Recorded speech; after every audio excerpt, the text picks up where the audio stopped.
Welcome back to the Hard4Games channel, everybody. I am your host, Tony, and big thank you to Gaming Legend 64 for sending me 1 Super Nintendo development board and 2 Sega Genesis development boards. These games did not boot for him, but I encouraged him to send them over anyways to have me dump them with the INL Retro Dumper, which I've been using a lot lately, as a matter of fact. I actually like it quite a bit. And, as it turns out, there were games on 2 of them, on the SNES cart and on 1 of the Genesis carts. However, I can't seem to get one of the Genesis cartridges to dump, and maybe you can help me with that. A little bit more on that later. But let's go ahead and dive right into what I could get working, starting with the SNES cartridge. All of these games are Virgin Interactive. They're all Virgin games. This one in particular is Dragon, the Bruce Lee story. What you're seeing here is footage from the retail version of the game. I'm going to showcase this first, and then loop back around to the pre-release version for comparison. Here is the menu, pretty typical stuff, sound test, game speed, difficulty, and here we have the pre-release version. Difficulty, sound test, level select.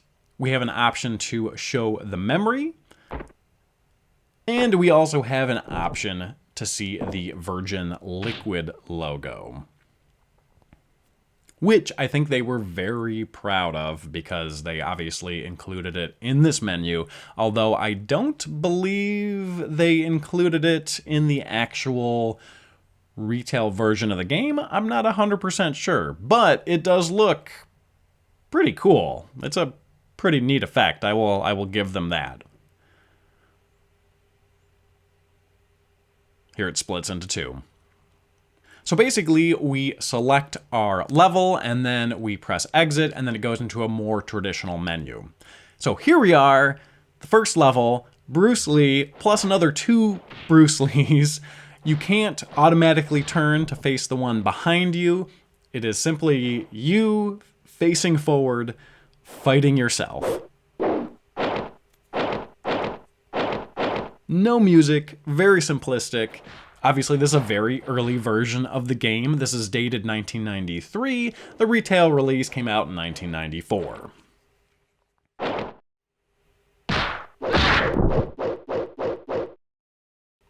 Here is the retail version of the game. As you can see, same level, but you're fighting a sailor with all of his sailor buddies in the background.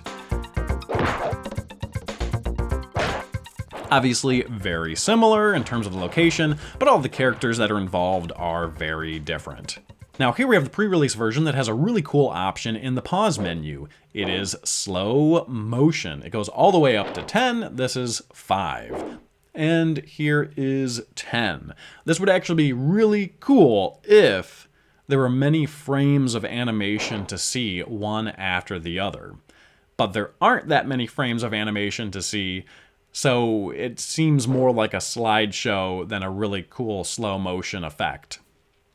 That said, still kind of neat to see it. Here we have the second level of the retail version of the game, a totally unfair fight, fighting a guy with 2 butcher knives. And the pre-release version of the same area, again, multiple protagonists all just thrown onto the screen. And the retail version of the game, again, right here, where you have to fight 2 different characters at once, and I got absolutely slaughtered. Jumping into the Sega Genesis cartridge here, we have Dune. This is the retail version of the game, which has a nice animated cutscene opening, music, and a little bit of voiceover as well.